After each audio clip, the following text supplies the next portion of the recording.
can't do it. We'll do it live. Do it live! I'll write it and we'll do it live! Mister, will you please wake up, wake up, wake up, wake up, wake up?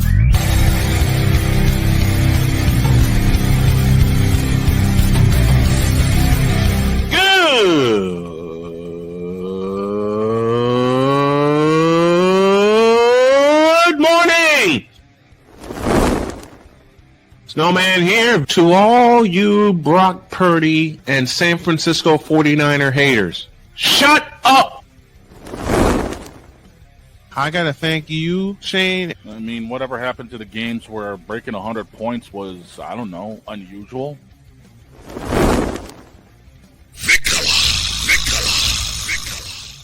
There was one word to sum up the All-Star weekend. Trays. Cause we take this job so serious. Splash Brothers, yes. Ray Allen, replace him with Steve Kerr. Reggie Miller, yeah.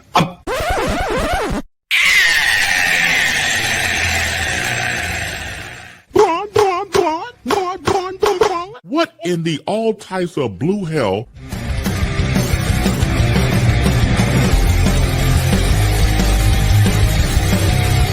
Oh yeah! Let's go, baby! Time to roll. Good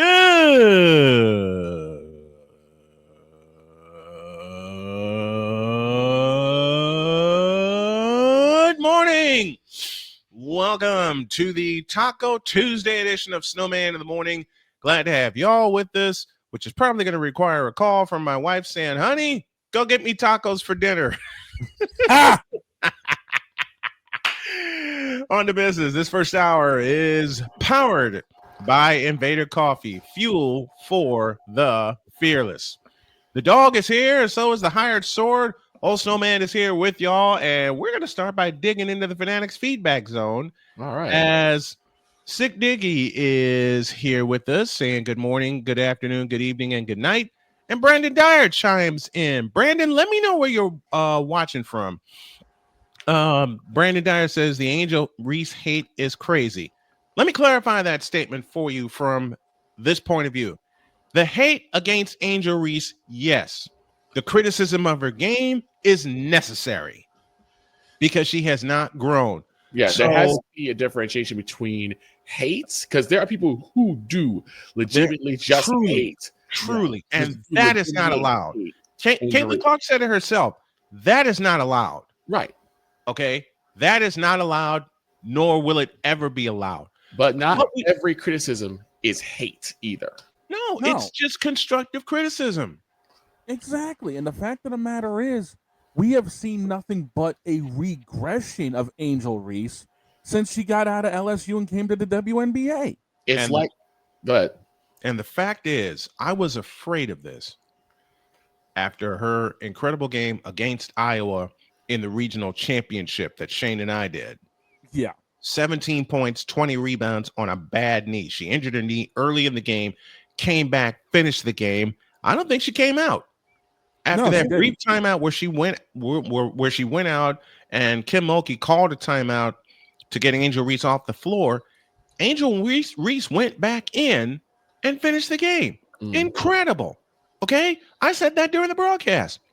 What I was afraid of, and I was thinking about this morning on the way in, and Jody and I were talking about it, is that Angel Reese has already peaked. That's a concern. It's like we said before, the reason why I'm saying myself, Dog, Snowman, Droid, and anyone else, the reason why we personally have become very hard and critical of Angel Reese is because we know how good she is. Exactly. We know how talented she is, and it just has not shown itself in the NBA. I said before, there's going to be growing pains. Mm-hmm. This is just her second year. Mm-hmm. And she was injured through most of the first year, so part of her first year. Yeah, tail end of last year, and it's so unfortunate for her because in many ways she was starting to come on at the tail end of the year. Right. So and she got injured. We know how good she is. It's just that we are starting to see a very distressing and unnerving pattern of her kind of letting her social media and outside the court situation starting to slowly creep into what she does on the court. Which begs your question, Victor, and you've asked it so many times, and it is so true. Is it to the point now where she has to pick a lane? Yeah. Her lane should have been basketball from the beginning. I'll put it in this situation. And I know this is going to be a point of contention, but you look at Colin Kaepernick. Yeah. Whether you want to say how good he was or not, because I know so many of you followed him more than I did, he had the talent. Good arm, good legs. Absolutely. He had the talent. It came to the point where he tried to do the activist stuff and the football stuff, and you see he couldn't handle both. So what do? Do you pick a lane? Do you become more of the football player and let some of your activist stuff slide until you're off the field? Which is what I thought he'd do. Exactly. Which is what I thought he would do, you know. And since we're talking about social activism, Kaepernick had the talent. All right. Saw that at Nevada when he ran that pistol offense of the legendary Chris Ault. Anybody who's not familiar with the pistol offense, look up the name Chris Ault, the longtime coach at the University of Nevada. He designed that system, and Kaepernick was running it to a T. So much so that when he was drafted by San Francisco and Jim Harbaugh became the coach, they designed the offense around that. Unfortunately, and here's another advantage that Colin Kaepernick had. He was a pitcher. Yeah. He was the legendary high school pitcher. Which means he had the natural 60-yard cannon coming from someone who was a pitcher and a quarterback as well. And he had a gun. and he had what else? I talk about it all the time. The footwork. Yeah. He could move in the pocket. He knew how to get out of the situation when needed. Yes. It's just his brain couldn't handle getting pulled 29 different ways. And that's what hurt him in the long haul. And I hate to say it, but that's what's going to hurt Angel Reese in the long haul. And he's getting pulled. And also, like Angel Reese, Colin had to deal with a couple of very significant injuries to his throwing arm. But also take consideration is that you really look at Angel Reese, being as attractive as she is definitely a eye catcher and a money maker for the WNBA, because you have this talented, beautiful young woman. If she can really show she could do it on the court, oh my God, people would flood to see her just as much as they flood to see Caitlyn. Caitlyn's also an attractive woman, and she also performs on the basketball court. It's not just the look. It's the look and the ability combined. To Brandon Dyer in the Fanatics feedback zone, I think that Angel has every right to have an attitude. This is the golden era of women's basketball. That is a true sentence right there. And she wants the flowers that she so rightly deserved. Not so fast, my friend. She deserved it when she was at LSU. She deserves it for part of the achievement she's had in the WNBA. The problem is, and I'll say it again, is a fear of all of us here on this panel that Angel Reese has peaked. And I don't want that. Right. No. And I don't want that to be the case for Angel Reese. There's so much more she can do. I would ask this question to Brandon. What do you see that she has done to improve her game from last year to this year? Or from her time in LSU to now?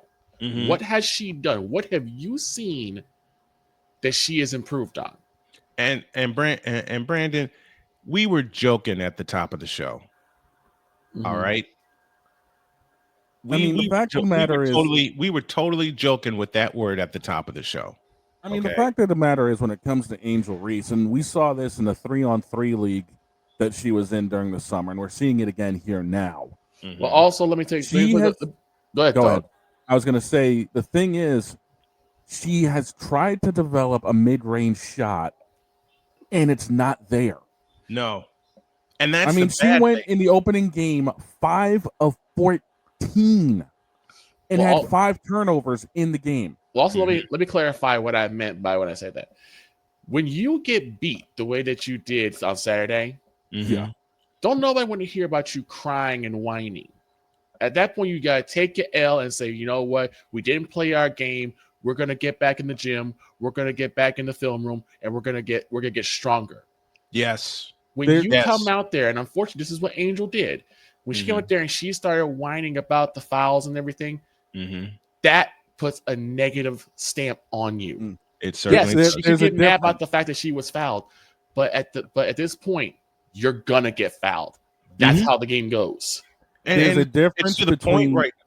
I was going to say there's a difference between arrogance and attitude. Right. And right now, there's a whole shit ton of arrogance coming from Angel Reese. Absolutely. Absolutely. Did she earn part of it? Yeah. She won a national championship. She beat Caitlin Clark, and LSU became only the second team in college basketball history, men or women, to hang 100 points in the national championship game. Trivia question. Who was the first to do it? Answer after the break. But there's so much more room for her to improve and get better, because she can be dynamite and she can be dangerous if she worked on her game. And I'll tell you the biggest advantage that she has right now. She's a lefty. Yeah. When it comes to the game, when it comes to this, yeah, trust me, as a fellow lefty, we are. You get it, man.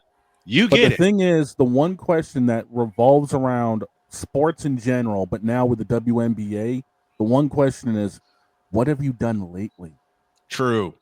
Very true. Very true. And want to be sure that we make that point. Brandon, again, in all honesty, I think the media plays a part into it, because she got asked about it by a member of the media. She didn't just go up and start complaining about fouls. And that is true. That is very true. But I will say this. You know what's the difference between the goods and the greats? The greats don't take the bait. Yes, man, I'll tell you, media, and we know about it. Media Yes, will do everything we can to bait you into something that you don't want to talk about.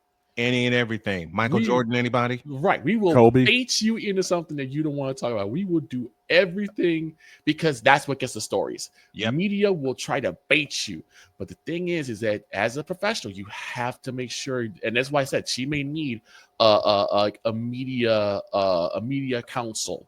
Yes, council, because then that she would can help her navigate. so much, I'm not saying just Angel Reese. I think every newbie, every rookie should have someone who is media savvy, who can say, "Hey, don't take this question. Take this question. Don't get a PR help." Right, a PR person, so that they can say, "Okay, they tried to bait you into this. Here's how you answer that question." You so know, that no one can sit there and misread you or misunderstand you. I'll tell you, one of the masters at that, Michael Jordan. Yep. Yeah. And you know what helped? And you know what helped Michael Jordan? I think this is going to help a lot of women in the WNBA, whether you're a veteran or a rookie. You know what Michael did at North Carolina?